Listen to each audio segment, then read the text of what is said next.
Unbeaten Ukrainian light heavyweight contender Oleksandr Gvozdyk will take on Cuban light heavyweight contender Yunieski Gonzalez on April 8th on HBO. It will be a co-feature to Vasyl Lomachenko defending his WBO junior lightweight title against Jason Sosa. Now, for those of you who are unfamiliar with Gvozdyk, as I say, he's unbeaten, he's Ukrainian.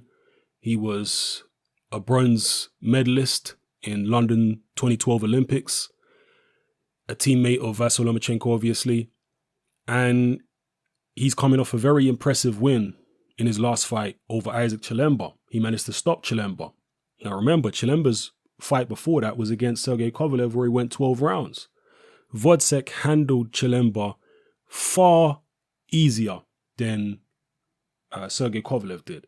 He had virtually no problems with Chilemba at all compared to the issues Kovalev had. So a very impressive performance, and obviously, marked improvement over one of his previous performances against, what's the guy called now? I'm forgetting the guy's name. He got knocked out by Adonis Stevenson and he beat Chad Dawson.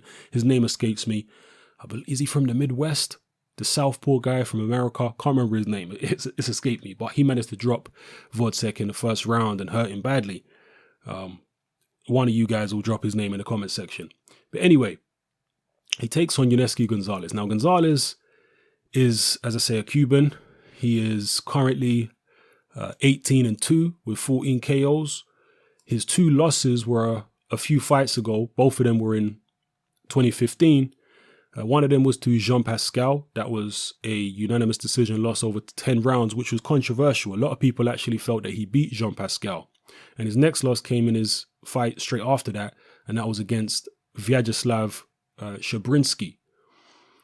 Now, Shabrinsky is a guy who just lost to another Cuban contender, Sullivan Barrera. So Barrera at the moment is seen as the superior of the two Cubans at light heavyweight, and they're the only two that I'm aware of who are, anywhere near title contention at least. Gonzalez has an interesting style for a Cuban because normally Cubans are technical. They're normally boxers. Yunieski Gonzalez is a tall guy. On BoxRec, he's listed at 5'11", but that's BS. That's BoxRec getting their stats very, very wrong in that instance. He's about, I think, 6'1", 6'2". He's a tall guy. He's very, very big physically, very strong. And he's actually quite crude. Again, unusual for a Cuban. Cubans normally fight side on and they're boxers and whatnot. Yunieski Gonzalez is a guy who likes to steamroll forward and just apply a lot of pressure. He's got a good right hand. He's got a decent jab. He's quite slow, but he tries and he does what he does. So it'll be interesting to see how he fares against Gvozdyk. You would have to make Gvozdyk the favorite because of the skills, because of the pedigree, but it'll be interesting. Yunieski Gonzalez is certainly going to try and win. He's young enough. I believe he's 31 years old. He's still got ambition. He has 2 wins since those 2 losses. He fought twice in 2016, and both of those were first round KO wins. So not ideal knocking 2 guys out in the first round and those being your only 2 fights in 2016. You would have hoped he would have got some rounds in, but it is what it is. An interesting matchup, I think, and a good test for Gvozdyk. I'm not sure if this is any type of eliminator for any of the titles. I'm not sure. If it is, I'll do an update video on it. I just want to close this video by giving you guys some quotes. I'm going to quote, actually, who am I going to quote here? Okay, we've got a quote here from Gonzalez's manager. So, yeah, let's quote Gonzalez's manager, George Ebro. He says, "We know how difficult this fight will be for Yunieski, but we are confident at how much he has improved in these times." He says, "This is an opportunity we cannot afford to miss." He also goes on to say, well, he's now working with a coach, Pedro Diaz, very famous coach.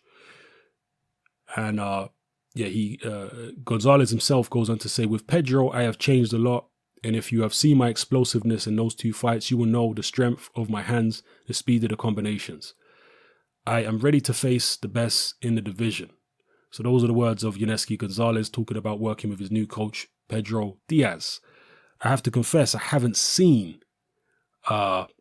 the two first round knockouts that Gonzalez has had since his losses. So I need to go check them out. If you have seen them, what did you think of them? Did you see any type of improvement in Gonzalez? It's very difficult to be convinced about any type of improvement when he's had 2 first round knockout wins. You need to see whether his new, if there is any new technique, holds up over a long fight. You need to see how it holds up over 10 rounds or 12 rounds, or whether he'll revert back to type and start going in square shouldered again and go back to the old Gonzalez. So it remains to be seen. But yeah, let me know what you think of this matchup, people. Who do you think will win? Do you think it's a good fight? And remember, if I could remember, I wish I could remember that guy's name who dropped Gvozdyk. The guy that Adonis Stevenson knocked out. Karpency, that's his name. Jeez, it came to me. Tommy Karpency. If Tommy Karpency can drop and hurt Gvozdyk the way that he did, it's definitely not beyond the realms of possibility that Gonzalez could give Gvozdyk some problems.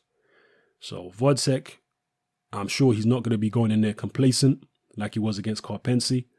But still, you have to imagine that if Karpency can hurt him, Gonzalez will be able to hurt him if he tags him. But will he tag him? You let me know what you think in the comment section below. All right? It's happening. I'm out.